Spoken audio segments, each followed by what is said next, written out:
Hosanna! Blessed is he who comes in the name of the Lord. Hosanna in the highest.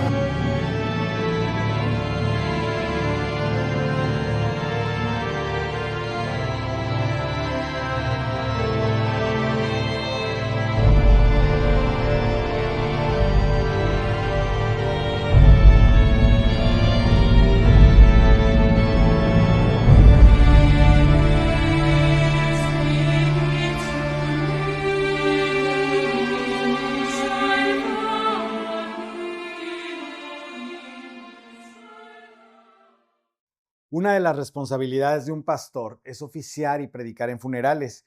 Y esa es una parte que a mí me impone mucho. Y de hecho, en los últimos años he hecho muchos funerales. Gente joven, gente mayor, amigos incluso. Y cada vez que hago un funeral, además de los pasajes tradicionales que un pastor suele leer para dar consuelo y traer esperanza, esos como que no nos lamentamos como el resto del mundo y todo eso que siempre leo, también pienso en las palabras finales de Pablo en 1 Corintios capítulo 15. Y nunca las digo en un funeral porque en primer lugar no hay tiempo y quizás ni siquiera sean tan apropiadas. Pero una de las razones por las que siempre pienso en esos versículos es porque me imagino que esas palabras del apóstol Pablo son lo que él hubiera querido que dijeran en su funeral, pero él no tuvo un funeral. Y tal vez eran las palabras que murmuraba para sí mismo mientras lo llevaban por la puerta trasera, atravesando los muros de la ciudad, hacia un bosque donde quizás lo hicieron arrodillarse y lo decapitaron en el año 67 o 68 en la Roma de Nerón. O quizás eran las palabras que iba diciendo mientras lo llevaban al lugar donde sabía que estaba a punto de morir. Tal vez las cantaba, tal vez las gritaba. Y si para ti Jesús es solo un boleto al cielo, un consolador en momentos difíciles, y si es simplemente el Jesús que quizás te presentaron cuando eras niño, entonces las palabras que te voy a leer no tienen mucho sentido. No encajan dentro de ese cuadro. Y Pablo sabía, vio y escuchó algo, entendió algo que muchos de nosotros hemos pasado por alto. Y no es nuestra culpa. De hecho, es simplemente la forma en que el cristianismo nos fue presentado cuando éramos niños, jóvenes o quizás ya adultos. Y estas palabras son literalmente una burla del primer siglo. De hecho, son las palabras de un soldado que venció a su enemigo, que se burla de un enemigo derrotado mientras es llevado en cadenas, en cautiverio. Y para Pablo, el enemigo derrotado era la misma muerte. Así que se burla de la muerte. Y después de esta larga explicación sobre la resurrección en 1 Corintios capítulo 15, llega al final.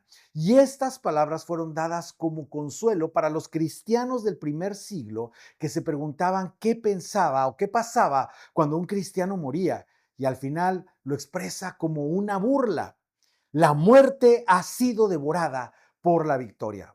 Hubo una batalla y la muerte perdió. Es más, Pablo va más allá y dice, no solo perdió la batalla, perdió la guerra. Y entonces se pone serio y le habla directamente a la muerte. ¿Dónde está, oh muerte, tu victoria? Estabas tan segura de que tendrías la última palabra. Pero ahora ya lo sabes, te pusieron una trampa, mordiste el anzuelo y ahora mírate. ¿Dónde está, oh muerte, tu aguijón? Por tanto tiempo te tuvimos miedo, pero ahora has sido derrotada. Y eso es como un escorpión sin cola, eres como una serpiente sin colmillos. Y entonces es como si Pablo se detuviera y dijera, a ver, no sé si me están entendiendo, déjenme explicarlo un poco mejor. Y básicamente les dice a sus lectores, ¿no lo ven? ¿No se dan cuenta? El aguijón de la muerte es el pecado y el poder del pecado es la ley. Y sus lectores están como nosotros en este momento. No, no lo vemos. ¿Qué significa eso? ¿Puedes regresar a la parte donde estabas exhibiendo la muerte como en el enemigo derrotado? Esa parte nos gustó más, ¿no?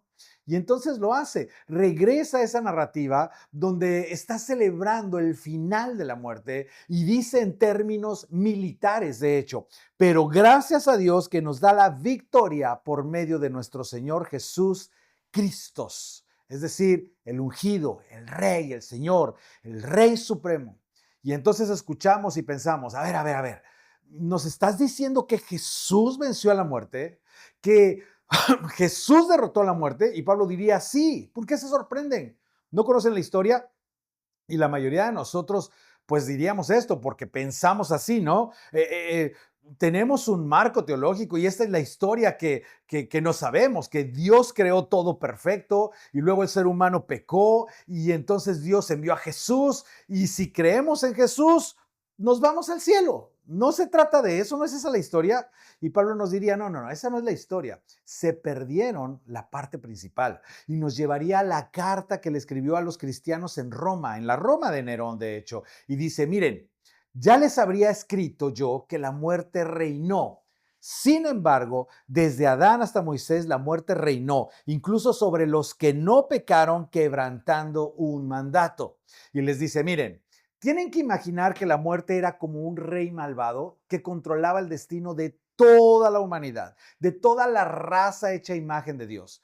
Pero así como la muerte reinó como un rey malvado que influía en el destino de toda la humanidad, de todos los que han nacido y porque, bueno, pues si por el pecado de un solo hombre reinó la muerte, en otras palabras, si el pecado entró al mundo y contaminó a toda la humanidad a través de una sola persona que fue Adán, y de pronto el pecado se convirtió en un rey malvado, en el rey malvado de todos. Si eso pudo pasar por el pecado de un solo hombre, imagínate lo que puede pasar si Dios envía a un rey que derrota el pecado y a la muerte, y lo dice así, con mayor razón, los que reciben en abundancia la gracia y el don de la justicia reinarán en vida por medio de uno solo, Jesucristo. Justo ahora reinarán en vida el ungido, el rey. Y uno dice, a ver, vas muy rápido, ¿vamos a reinar? ¿Vamos a reinar desde esta vida, desde ahorita? Y Pablo diría, sí, tú puedes vivir hoy sin temor porque la muerte ya no reina. A ver, pero Pablo, no sé si te has dado cuenta, pero pues la gente sigue muriendo. Y Pablo respondería, sí, porque la muerte no está muerta, pero ya no reina.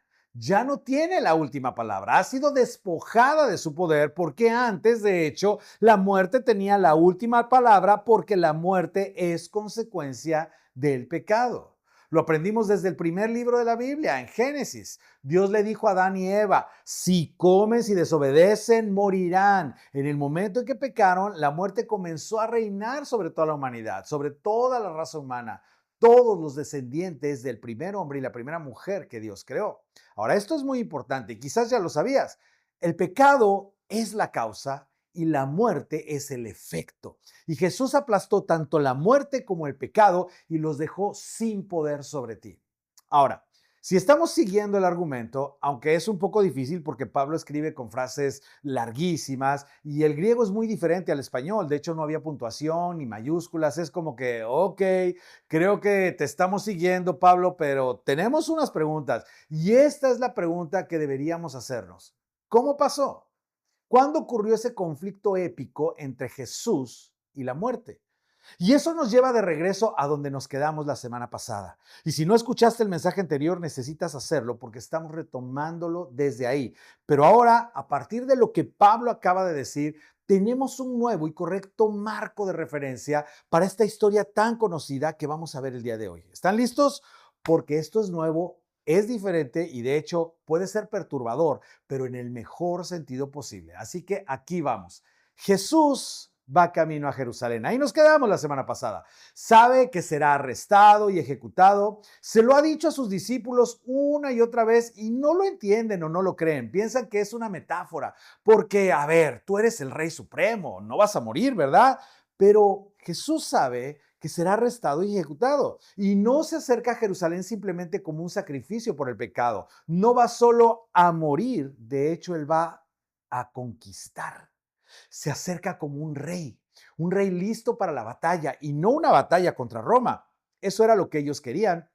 De hecho, ni siquiera contra los líderes religiosos que lo habían perseguido y lo habían incriminado. Esa es la parte que nadie entendió. Veían, pero no veían. Escuchaban, pero no entendían. Jesús entró a Jerusalén para pelear en nombre de Roma, en nombre de los líderes religiosos. De hecho, en tu nombre, en mi nombre, en nombre de todo el mundo, vino a pelear contra la muerte misma. Y no estaba ahí solamente para perdonar pecados. Eso ya lo había estado haciendo durante todo su ministerio. De hecho, estaba ahí para destruir la consecuencia del pecado, para destruir la consecuencia de tu pecado, que es la muerte. En otras palabras, el reinado de la muerte, como dice Pablo, estaba a punto de terminar, porque un rey conquistador había llegado a la puerta de la ciudad. Fíjate, al día siguiente, muchos de los que habían ido a la fiesta se enteraron de que Jesús se dirigía a Jerusalén. Tomaron ramas de palmas y salieron a recibirlo mientras gritaban a voz en cuello, ¡Hosana! ¡Hosana! La gran multitud que había venido a la fiesta de la Pascua, cuando la Pascua se celebraba en Jerusalén, la población de la ciudad muchas veces se duplicaba. Y algunos dicen que más que eso, porque la gente quería celebrar la Pascua en Jerusalén, la ciudad donde una vez reinó David. Hosana significa sálvanos, líbranos. Y ellos pensaban, sálvanos, como hace mucho Dios nos libertó de la esclavitud de Egipto. Sálvanos ahora de la opresión romana y líbranos también de esos impuestos excesivos que nuestros líderes del templo, los sumos sacerdotes y los fariseos nos imponen una y otra vez. Haz algo por nosotros. Y entonces comenzaron a gritar, hablándole a Jesús, bendito el que viene en el nombre del Señor. Y esta era una forma de decir el que viene con la autoridad de Dios, el que viene con el sello del Señor. Y entonces esto se volvió político. Bendito el Rey de Israel. No tenían la imagen completa, pero sabían que algo estaba pasando. Un rey había llegado. El Rey Supremo de Dios estaba a las puertas de la ciudad. De hecho, el Rey Supremo de Dios había venido a completar lo que había comenzado.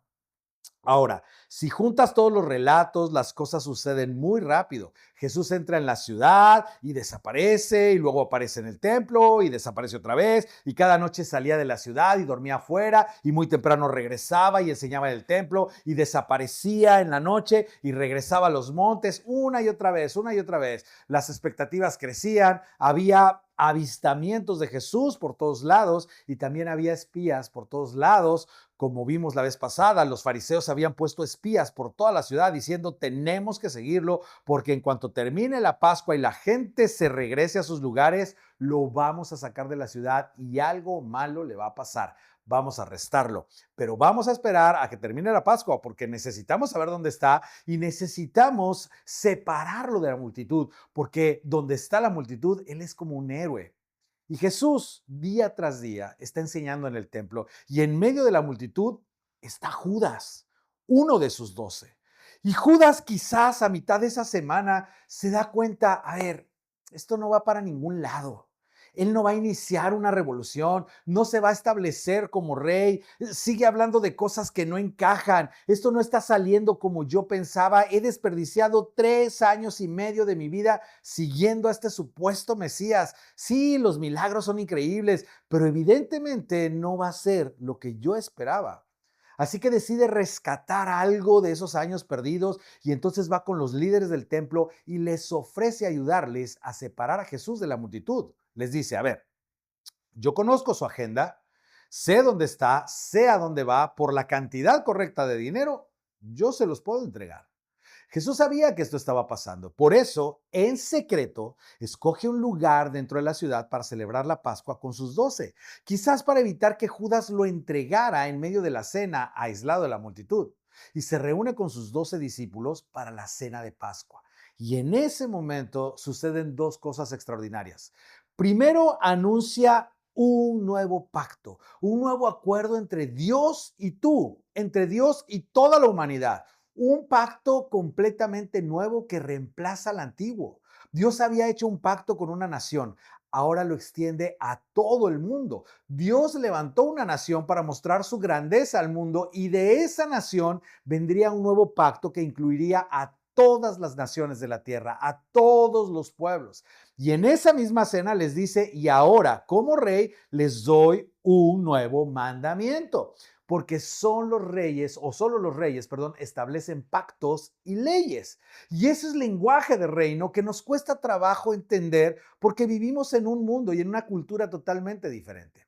Y les dice, este es el mandamiento de mi reino, en mi nuevo pacto.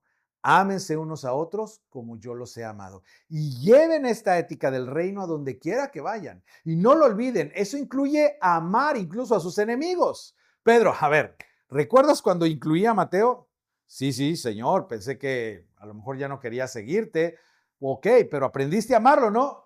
Sí, bueno, más o menos. Ámense como yo los he amado, no como han visto el amor, sino como yo los he amado. ¿Y sabes qué pudo haber dicho Jesús esa noche? Ámense como yo los he amado y mañana les voy a dar una demostración de amor que los va a dejar sin palabras, porque de hecho serán mis últimas palabras. Entonces salen de ahí y van al huerto de Getsemaní y Judas llega justo a tiempo con un grupo armado y Jesús se niega a ser rescatado. Pedro intenta defenderlo, pero Jesús lo reprende porque él no es ese tipo de rey. Y entonces sucede algo clave, fíjate, entonces todos lo abandonaron y huyeron. Ahora, esto es muy importante porque en ese momento de la historia no hay cristianos, no hay creyentes, no hay seguidores. Jesús está completamente solo, aislado, tal como lo había predicho, tal como lo había planeado. Todo está ocurriendo según el plan, lenta y estratégicamente. Nuestro rey estaba atrayendo al enemigo, poniéndose como carnada, atrayéndolo al campo de batalla que él había elegido. Ahora, la historia es mucho más grande de lo que pensamos, mucho más épica, de hecho, mucho más inclusiva. Entonces arrestan a Jesús. Fíjate, llevaron a Jesús ante el sumo sacerdote y se reunieron allí todos los jefes de los sacerdotes, los líderes religiosos y los maestros de la ley. Ahora, esto también es muy importante porque, aunque muchas veces lo pasamos por alto porque no entendemos esta cultura, pero ahí están todos los principales sacerdotes, los ancianos, los maestros de la ley. Eso era como el Sanedrín, una especie de suprema corte. Ahora, déjame decirte, ellos nunca estaban juntos, no se caían bien, siempre competían por el poder y por el favor del pueblo. Pero en Jesús encontraron un enemigo común, el que se decía ser el Mesías, el que decía ser rey, el que había alterado toda Galilea y Judea. Ahora está solo, aislado, acorralado. Y ellos se sienten valientes, lo interrogan, lo acusan, lo vuelven a interrogar y Jesús los confronta con su silencio. Ahora, después de todo ese proceso, ¿eres el Cristo, el Hijo bendito?, preguntó de nuevo el sumo sacerdote. Ahora, este hombre, el sumo sacerdote, el hombre que vivía como rey en esa región, le dice, a ver, dilo una vez más, ¿eres tú? Y esto es clave. No dice simplemente, eres el Cristo, dice, no dice eres Cristo, dice, eres el Cristo, porque no es un nombre, es un título. Está diciendo que eres el ungido de Dios, el rey, el Mesías, eres el Hijo del bendito, porque de hecho no decían el nombre de Dios en voz alta. Y Jesús no responde como nos lo enseñaron. De hecho, Jesús no dice, no, están confundidos, solo soy el Salvador, solamente vine a morir por los pecados. No. Eso es lo que muchos aprendimos y nunca salimos de ahí. Pero ellos veían lo que nosotros no vemos y escuchaban lo que nosotros pasamos por alto. En ese momento de la historia, Jesús tenía su futuro, el tuyo, el de ellos, el mío, en sus manos. Y cuando estuvo listo, en sus términos, no en los de ellos, atrajo al enemigo aún más cerca y entonces le torció la mano a la muerte y estando solo los miró y dijo, sí, yo soy. Y antes de que reaccionaran, añadió algo más, algo que nosotros no entendemos, pero que ellos sí entendieron y reconocieron algo que para nosotros es difícil de ver. Y en ese momento los mira fijamente y dice algo que confrontó a estos hombres que estaban llenos de celos y de odio. Y les dice, y ustedes verán al Hijo del Hombre. Y esta es una referencia directa a Daniel, el título del que juzgaría al mundo, sentado a la derecha del Todopoderoso y viniendo en las nubes del cielo. Eso, en el primer siglo, era una forma de decir el rey que viene a tomar el control de la nación y de la gente. Les está diciendo, un día sabrán quién soy realmente, un día reconocerán que soy su rey y que vine a pelear contra su verdadero enemigo. Eso fue suficiente. Los llevan con Pilato, porque ellos no podían ejecutarlo sin permiso de Roma. Así que los llevan ante el gobernador y Pilato, intentando satisfacerlos, manda a azotar a Jesús. Y no hace falta describirlo. Todos los que estaban ahí sabían exactamente lo que significaba. De hecho, si tú y yo hubiéramos estado ahí, no hubiéramos aguantado verlo. Y entonces los soldados Y este es otro momento épico. Estos soldados, déjame decirte, no eran romanos italianos, eran auxiliares. Venían principalmente de Siria. De hecho, odiaban a los galileos, odiaban a los judíos. Había una larga historia de conflicto entre estas regiones. Así que Pilato sabiamente contrataba a estos auxiliares sirios para que sirvieran como sus soldados. Y básicamente los llamamos soldados romanos, pero ni siquiera habían estado en Roma y odiaban a esta gente. Y por eso hacían todo lo posible para abusar de su poder y maltratarlos, para ensañarse con ellos. Pero este grupo de soldados hizo algo sin darse cuenta de lo que estaban haciendo, algo de lo que seguimos hablando hasta hoy. Los soldados que habían trenzado una corona de espinas se la pusieron a Jesús en la cabeza y al hacerlo, sin saberlo, crearon un símbolo eterno para el Rey Supremo, tal como Jesús lo había planeado. Pilato saca a Jesús. Jesús está golpeado, con el rostro desfigurado, cubierto de sangre, esperando provocar compasión a la multitud. Pilato lo saca porque no quiere ejecutarlo, porque sabe que no merece morir. Tan pronto como lo vieron, los jefes de los sacerdotes y los guardias gritaron a voz en cuello: crucifícalo, crucifícalo. Y Pilato no lo entiende. Lo vuelve a meter y lo interroga de nuevo. Esta conversación es fascinante. Jesús no responde sus preguntas. De hecho, el texto dice: Pilato se quedó asombrado, porque ese es el momento en que cualquier hombre se arrodillaría y le suplicaría que lo liberara, que le diera una muerte rápida, cualquier cosa menos la crucifixión. Y finalmente Pilato, desesperado, le dice: hey, ¿te niegas a hablarme? Dijo Pilato. ¿No te das cuenta de que tengo poder para ponerte en libertad o para mandar que te crucifiquen? ¿No entiendes quién soy? Yo tengo el control. Tu destino está en mis manos. ¿No te das cuenta? Y nuestro rey le responde así: Pilato, no tendrías ningún poder sobre mí si no se te hubiera dado de arriba. Pilato, no quiero herirte, pero tú no estás a cargo. Eres un actor extra en un conflicto cósmico mucho más grande.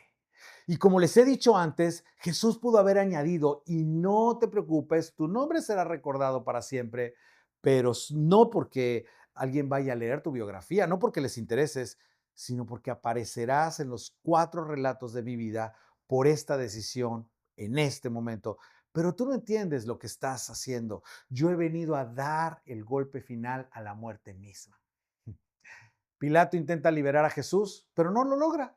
Lo vuelve a sacar y le dice a la multitud: aquí tienen a su rey, dijo Pilato a los judíos. Y otra vez lo mismo: aquí está su rey. Y sin saberlo, estaba presentando a su propio rey. Fuera, fuera, crucifícalo, vociferaron. Y una vez más, porque Pilato odia tanto a los judíos como ellos a él, les dice: ¿acaso voy a crucificar a su rey? Respondió Pilato. Y antes de poder detenerse, dijeron algo que lamentarían para siempre. Ellos, que habían acusado a Jesús de blasfemia durante todo su ministerio, ahora blasfeman de la peor manera según su propia ley. Fíjate lo que dijeron: no tenemos más rey que el César, contestaron los jefes de los sacerdotes. Entonces Pilato lo entrega a los soldados, a los auxiliares, junto con los principales sacerdotes y fariseos, para que sea crucificado. Condujeron a Jesús al lugar llamado el Gólgota, y el texto simplemente dice: y lo crucificaron. No hace falta explicación. La crucifixión era una muerte impuesta a miles, pero solo uno la eligió voluntariamente: tu rey, nuestro rey. Exhibido, como dice el texto, nuestro rey expuesto en una cruz de criminal. La oscuridad celebraba, como si el cielo hubiera perdido otro supuesto Mesías más, como todos los anteriores. Pero no sabían, porque no podían ver. Escuchaban, pero no entendían. No sabían que nuestro rey había atraído a la muerte al campo de batalla que él había escogido. Y esa vieja cruz pronto se convertiría en un símbolo de un rey resucitado. Y ahora, del otro lado de la resurrección, con claridad, toda la historia empieza a encajar, todo cobra sentido. En un momento se cerró el círculo. El apóstol Pablo, que era fariseo, un fariseo reconocido, ahora seguidor de Jesús a causa de la resurrección, trataba de ayudar a la gente con una mentalidad griega a entender lo que había pasado en Jerusalén y lo que eso significaba para ellos y para todo el mundo. Y Pablo lo ve con toda claridad y dice, eso fue lo que pasó cuando Jesús murió y eso fue lo que pasó después de la resurrección. Tu mayor enemigo, la muerte, ha sido devorada por la victoria. Perdió todo su poder, fue absorbida como un ejército que devora a su enemigo en batalla. Y eso es lo que estamos celebrando, que la muerte no pudo retenerlo. Y aquí está la promesa para ti y para los que amas. La muerte tampoco te retendrá a ti por lo que Jesús hizo por ti. Pero nosotros, y me incluyo, somos como niños parados al borde de una alberca con miedo a saltar porque quizás nunca hemos saltado o porque nunca hemos estado ahí y nuestro Padre Celestial está ahí a lo largo de la historia diciéndonos no hay nada que temer. Porque Jesús hizo más que morir por tu pecado. Él derrotó a tu mayor enemigo, le quitó el poder a la consecuencia de tu pecado, la muerte y la separación. Y este es el pensamiento final. Lo que fue tan claro para el apóstol Pablo, un día será igual de claro para cada persona en el mundo. Será así de claro para ti también. Y ese día veremos con total claridad y ese día toda nuestra resistencia se desvanecerá. Y ese día no haremos preguntas porque estaremos en la presencia de la respuesta a todas las preguntas. Y hoy, ahora mismo, tienes la opción de decidir seguir a Jesús, seguir a tu Rey. En ese día, esa opción terminará, porque la luz será demasiado brillante como para ignorarla o resistirla. Algunos dicen que en ese día tu destino quedará sellado. Otros dicen que tendrás una segunda oportunidad porque verás como nunca antes. Pero de cualquier forma, ese día tú y yo vamos a desear regresar a este día, porque desearíamos tener la oportunidad de vivir desde hoy nuestras vidas en sumisión y servicio a nuestro Rey, el Rey guerrero, que no solamente perdona tu pecado, sino que derrotó la consecuencia final de tu pecado. ¿No es increíble? Aún si no eres cristiano, ¿no hay algo dentro de ti que quisiera que esto fuera verdad? Déjame decirte, es verdad. Escucha cómo el apóstol Pablo cierra esta burla hacia la muerte al final de 1 Corintios 15, después de toda esa explicación tan compleja sobre la resurrección. Dice algo que cualquiera puede entender. A la luz de todo lo que he dicho, a la luz de que la muerte ha sido derrotada y el pecado perdonado, a la luz de que Jesús resucitó demostrando que tiene autoridad sobre la vida y la muerte, que tiene toda autoridad porque es el Rey supremo de Dios. A la luz de todo eso, esto es lo que nos dice a ti y a mí. Por lo tanto, mis queridos hermanos, manténganse firmes e inconmovibles, es decir, sean firmemente comprometidos, arraigados en su fe, inquebrantables en su confianza. Ahora, esto me encanta, progresando siempre en la obra del Señor, conscientes de que su trabajo en el Señor no es en vano. Es decir, entréguense completamente a la obra del Señor, porque lo que Dios está haciendo en la historia y lo que está haciendo en nuestra generación continuará hasta el final. Y así es como colaboramos con nuestro Rey. Y Pablo lo dice o le dice a esos nuevos cristianos de habla griega en Corinto, todo lo que haces para avanzar la misión de tu Rey no es una pérdida de tu vida. Entrégate completamente a la obra del Señor porque ahora sabes que tu trabajo en el Señor no es en vano. Quizás no veas los resultados ahora, pero los verás después. Quizás no veas el resultado final ahorita, pero lo verás después. De hecho, quizás no experimentes la fidelidad de Dios en este momento como tú quisieras, pero la experimentarás. Tu trabajo y tu fe en el Señor no son una pérdida de vida, no es una pérdida de tiempo, no es una pérdida de tu entrega ni de tu servicio, porque tú sirves al Rey supremo de Dios, cuyo reino ya llegó y cuya voluntad finalmente se hará en la tierra como en el cielo. Esa es la invitación permanente. Cada mañana cuando despertamos, cada noche cuando cerramos los ojos, y si aún no le has dicho que sí a tu Rey, deberías hacerlo. Seguir a Jesús será la mejor decisión que tomarás en tu vida y esta es una invitación abierta. permanente. Y nuestro deseo es que si aún no le has dicho que sí, hoy lo puedas hacer.